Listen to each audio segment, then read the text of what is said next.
la raison d'être des équipes diocésaines du réenchantement, c'est bien, ça n'est pas d'être une courroie de transmission descendante du conseil du réenchantement, du secrétariat général, vers ce qu'il est convenu d'appeler le terrain. C'est surtout pas ça. Vous n'êtes pas les missi dominici du réenchantement de l'école. Vous êtes, avec toutes celles et tous ceux avec lesquels vous travaillez, vous êtes des acteurs du réenchantement dans les diocèses. Et ce que nous attendons ensemble de vous, c'est que vous soyez des vitaliseurs, ça se dit pas mais ça se comprend, des vitaliseurs diocésains, et que, étant des vitaliseurs diocésains, vous irriguiez le travail qui se fait à l'échelle nationale dans la perspective du réenchantement. C'est dans ce sens-là d'abord. Et ça sera bien le sens de notre journée d'aujourd'hui. C'est la raison pour laquelle je passe mon temps à inviter les directeurs diocésains, non seulement s'ils le souhaitent, à composer des équipes diocésaines du réenchantement, mais surtout à essayer, je sais que c'est plus facile à dire qu'à faire, mais à essayer de faire en sorte que ces équipes diocésaines du réenchantement soient de vraies équipes, aussi diversifiées que possible, avec autant que faire se peut, des représentants d'un peu tous les types d'acteurs de nos communautés éducatives, du premier degré et du second degré, des chefs d'établissement, des enseignants, des membres des personnels, des parents d'élèves, des bénévoles, de grands jeunes, enfin voilà. Essayer de diversifier le plus possible pour que la dynamique du réenchantement, par contagion, concerne vraiment tous les acteurs de l'école catholique là où elle est. Alors, déjà 3 rencontres précédentes des équipes diocésaines du réenchantement, je n'ai pas vérifié les dates, mais de mémoire, la première était en mai l'an dernier, une en octobre, la dernière a eu lieu en février.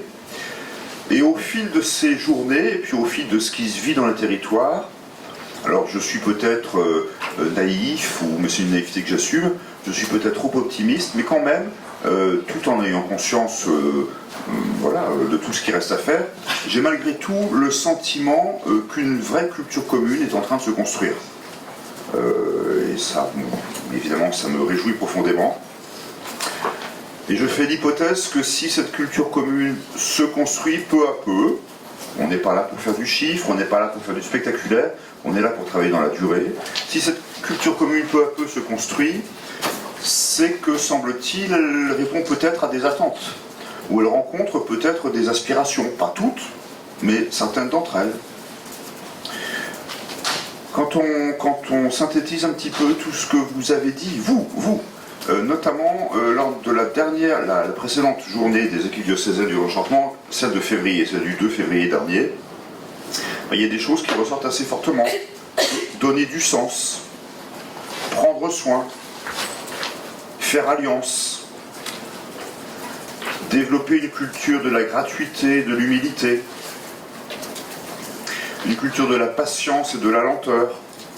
Je ne sors pas ça de mon chapeau, encore une fois, c'est ce qui ressort de vos propos en février. Voilà, il y a des attentes et des aspirations qui, me semble-t-il, en tout cas c'est mon hypothèse, nous rassemblent. Il y a aussi des questions que vous posez et qu'il nous faut progressivement, tranquillement, mais qu'il nous faut prendre en compte et travailler. Comment impulser véritablement une dynamique diocésaine autour du réenchantement? Comment mobiliser les chefs d'établissement, notamment ceux du second degré? C'est beaucoup ce que vous avez dit en février. Comment impliquer les personnels d'établissement? Comment faire place aux élèves, les enfants et les jeunes? Alors voilà, ces aspirations, ces questions, je les mets sur la table en début de journée parce que c'est un peu une manière de planter le décor. Et dans ce décor, notre rencontre d'aujourd'hui, elle constitue une sorte de première étape, en tout cas de première étape émergée, vers la semaine du réenchantement.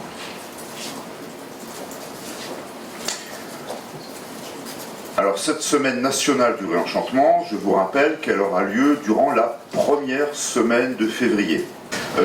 La semaine du réenchantement, mais c'est pas ça qui est important. Enfin, si, déjà la notion de semaine, je vais y revenir. J'insiste, voilà, beaucoup insister sur le fait qu'il s'agit d'une semaine. Vous m'avez déjà entendu mille et mille fois faire mon couplet sur la nécessité de prendre son temps, de se donner du temps. Ben, voilà, une semaine. Mais au-delà de ça, ce qui est le plus important, c'est le sous-titre. La semaine du réenchantement, la responsabilité en partage. Et c'est bien de cela qu'il s'agit aujourd'hui.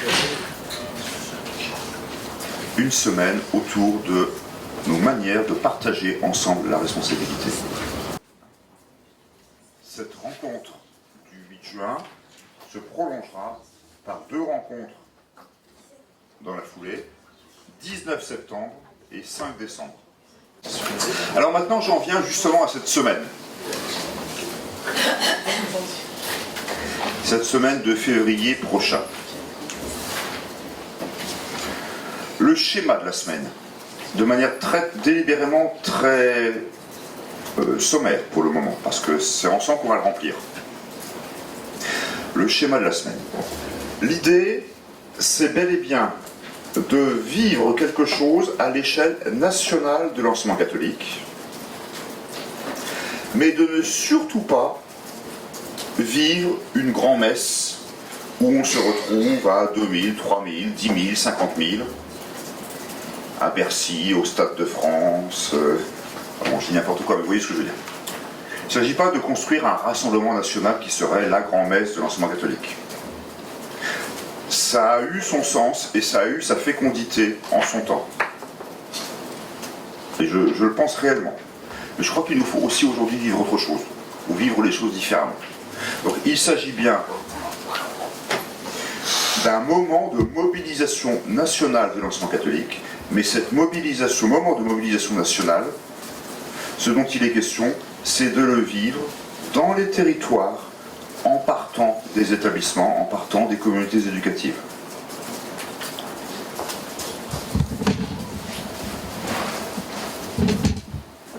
Certains diocèses ont déjà vécu des moments comparables, et je ne vous cache pas que ces expériences m'ont largement inspiré. Le diocèse de Reims, par exemple, ou d'autres, hein, mais voilà. L'idée, c'est vraiment de proposer aux établissements, aux communautés éducatives qui le souhaiteront, de se mobiliser pendant une semaine, on y reviendra tout au long de la journée, de telle sorte qu'à la fin de la semaine, ça peut être le vendredi 8, ça peut être le samedi 9 février, à la fin de la semaine, ce qui s'est vécu dans les établissements converge vers un temps de rassemblement diocésain, ou le cas échéant régional, ça c'est pas à moi de décider à la place des acteurs et des responsables territoriaux. Donc dans les territoires, mais en même temps il s'agit bien de quelque chose de national, parce que le calendrier n'est pas laissé à la libre appréciation de chacun, c'est pas on fait comme on veut, tout le monde, tous ceux qui le voudront, en même temps.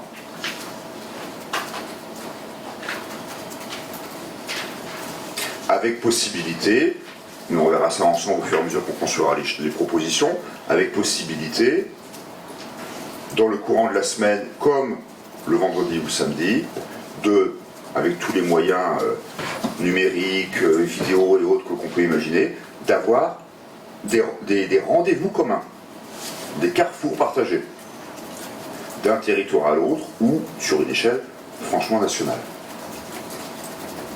Donc, il n'y a pas à trancher entre telle ou telle échelle territoriale, il y a à essayer de les croiser et de les combiner. Vous savez, dans toute structure dans l'enseignement catholique comme ailleurs, il y a toujours une dialectique un peu complexe entre le local, le diocésain, le régional, le national, les girondins, les jacobins, les centralisateurs, les fédéralistes. Enfin, on adore. Je crois qu'il faut qu'on essaie de sortir de ça et de croiser les échelles territoriales, de les faire se rencontrer, en respectant chacune dans ce qu'elle est. C'est un petit peu ça aussi, l'idée qui a présidé à la conception de cette semaine. Par rapport à la dynamique du réenchantement, la semaine de février prochain, elle ne constitue pas je ne sais quelle forme d'accélération, pour ça, On n'est pas dans une course contre la montre. On n'est pas dans une logique d'accélération. On est encore moins dans une logique de bouquet final et de fin et de... voilà, hein, en aucun cas. C'est une poursuite qui aura des poursuites. Et Jérôme y reviendra dans le courant de la journée, tranquillement, sans s'arracher les cheveux avec ça, mais je crois que il serait intéressant que dès aujourd'hui, nous réfléchissions à la construction de cette semaine en ayant en perspective l'après-semaine, les suites de la semaine. Qu'est-ce qu'elle va féconder? Comment est-ce qu'on construit les choses en pensant à leur après, à leur lendemain, au pluriel. Voilà, c'est pas une fin, c'est une poursuite, c'est un approfondissement, avec, je l'ai déjà dit, je le répète délibérément, une vraie volonté de mobilisation de l'école catholique. Vous l'avez peut-être remarqué ou pas, je ne sais pas, c'est pas très important, mais depuis le début de l'histoire du réenchantement, aussi bien dans ce que j'ai pu écrire que dans ce que j'ai pu dire à ce propos, j'ai passé mon temps à parler d'invitation. Viens qui veut, voilà, liberté absolue, invitation. J'infléchis un tout petit peu le propos. Bien sûr, viens qui veut. Vous connaissez l'enseignement catholique aussi bien que moi. De toute façon, ceux qui veulent pas, ils veulent pas. Hein. Et c'est comme ça, quoi qu'on en pense. Donc voilà, on est bien sûr dans une logique d'invitation et de liberté. C'est plus important de le dire comme ça. Mais en même temps, lorsque je parle d'infléchissement relatif du propos, c'est que je crois que, il me semble, vous me direz si je me trompe, mais vraiment je compte sur vous pour me le dire, hein, mais il me semble que tous ensemble, et donc moi aussi, il faut peut-être un peu sortir du discours. Pour ce coup, il y a des moments différents. Il faut peut-être là aujourd'hui sortir un petit peu du discours. Voilà, viens qui veut. Non, viens qui veut, bien sûr, mais en même temps, c'est une mobilisation à laquelle l'école catholique dans ce pays est appelée. Discours un tout petit peu plus volontariste. C'est un changement de degré, pas de nature. Hein. Alors, mobilisation autour de quoi? J'y reviens. La responsabilité en partage. Bien évidemment, on se situe là, c'est délibéré, dans le prolongement du séminaire national de Vittel d'octobre dernier. Qu'un bon nombre d'entre vous ont vécu. Approfondissement de Vittel, élargissement de Vittel. Voilà, les trois. Prolongement, approfondissement, élargissement. Je vais y revenir, mais l'enjeu, chacun le voit bien, hein, l'enjeu, c'est bien l'exercice de la responsabilité dans l'enseignement catholique. La façon dont chacun est responsable et dont nous sommes donc responsables ensemble, qui que nous soyons. Bref, notre aptitude à habiter la responsabilité de telle sorte qu'elle soit partagée. Derrière ça, il y a l'enjeu, l'horizon de notre capacité à faire vraiment communauté. On n'arrête pas d'avoir des belles paroles et de beaux discours pertinents sur la communauté éducative. Mais il faut peut-être prendre ces discours et ces paroles un peu au sérieux. Je le dis autrement, l'ambition de cette semaine, ou l'horizon de cette semaine, c'est d'essayer d'avancer ensemble dans la construction d'une culture de la maison commune. D'une vraie culture de la maison vraiment commune.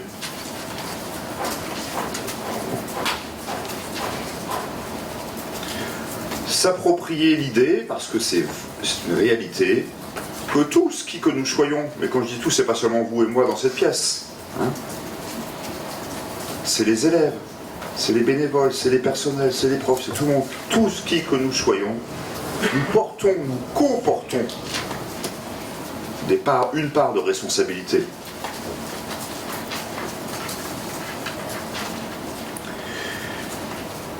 Et dans cette vision de la responsabilité partagée se joue, me semble-t-il, la nécessité d'accepter de la dépossession, de la non-maîtrise, ou de la démaîtrise, ça se dit pas, mais ça se comprend, j'espère. Développer une culture où on se dit ensemble, parce qu'on le vit, que être responsable, c'est d'abord faire confiance. C'est d'abord essayer de favoriser, de rendre possible, et pas de tout contrôler.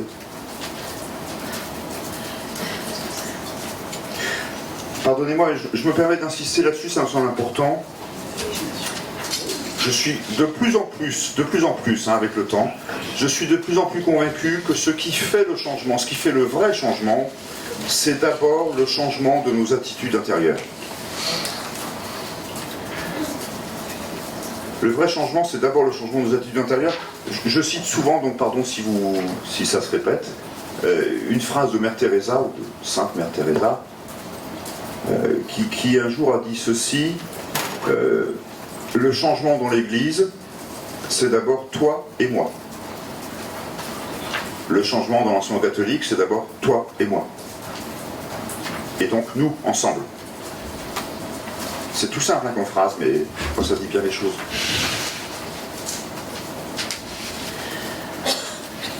Ça veut dire, et je ne vous cache pas que je pense en particulier en disant cela au chef d'établissement, mais pas seulement, ça veut dire qu'il nous faut tous ensemble travailler à nous libérer du mythe de Superman. Est-ce que vous croyez... Enfin, on est quand même un peu dans cette vision-là. Le responsable Superman ou Superwoman, enfin voilà, avec sa cape et ses super pouvoirs magiques. Et du coup, le moment où le responsable découvre qu'il n'a pas les super pouvoirs magiques, le moment où autour de lui on découvre qu'il n'a pas les super pouvoirs magiques, alors là, c'est la chute libre. Ça peut l'être en tout cas. C'est extrêmement pathogène. Il faut nous sortir de ça. Et il me semble, à quelques niveaux de responsabilité, tout est responsabilité, ce dans quoi il nous faut entrer, c'est au fond le « j'ai besoin de toi ». Je trouve qu'il n'y a rien de plus beau au fond que d'être capable de se dire ou de dire « j'ai besoin de toi ».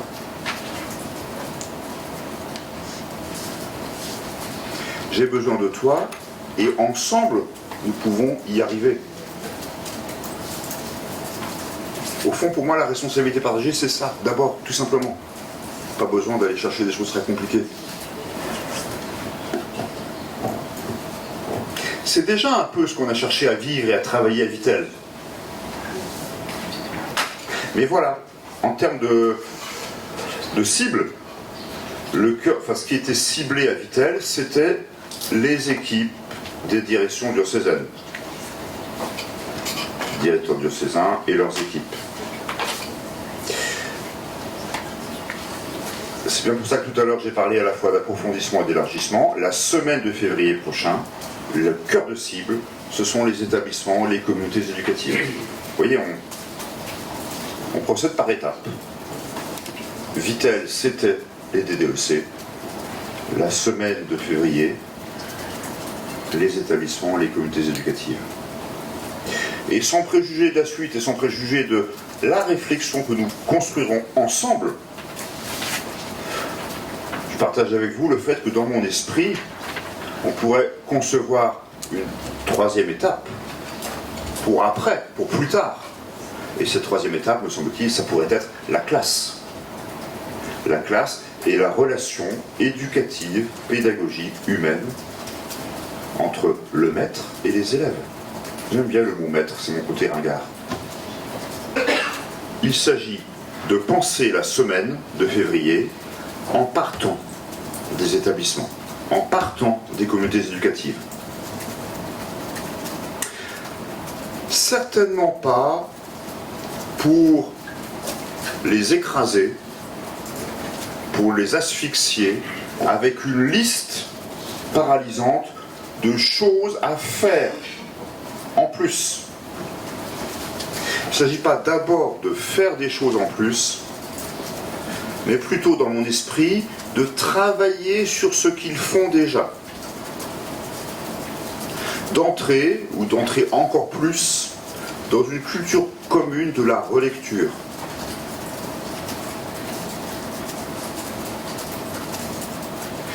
Y compris et d'abord de la relecture, alors positive pas au terme de méthode Coué, mais c'est important, je vous l'ai déjà dit, mais je crois qu'on ne le dit jamais assez, c'est important ensemble d'identifier ce qui se vit de beau, de fécond, de porteur d'avenir dans une communauté éducative.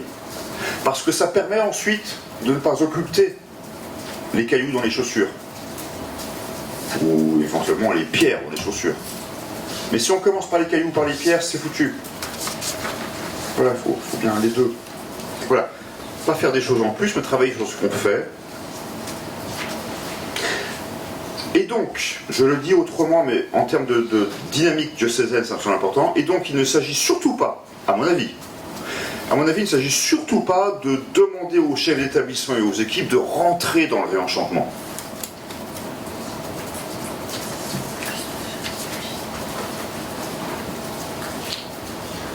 Enfin, il me semble qu'on fait fausse route si on fonctionne ainsi. Il ne s'agit pas de leur demander de rentrer dans le réenchantement, il s'agit de leur proposer de s'appuyer sur le réenchantement comme un levier, comme un outil. Ça peut vous aider. Ça peut être fécond, pour vous personnellement et pour vous collectivement.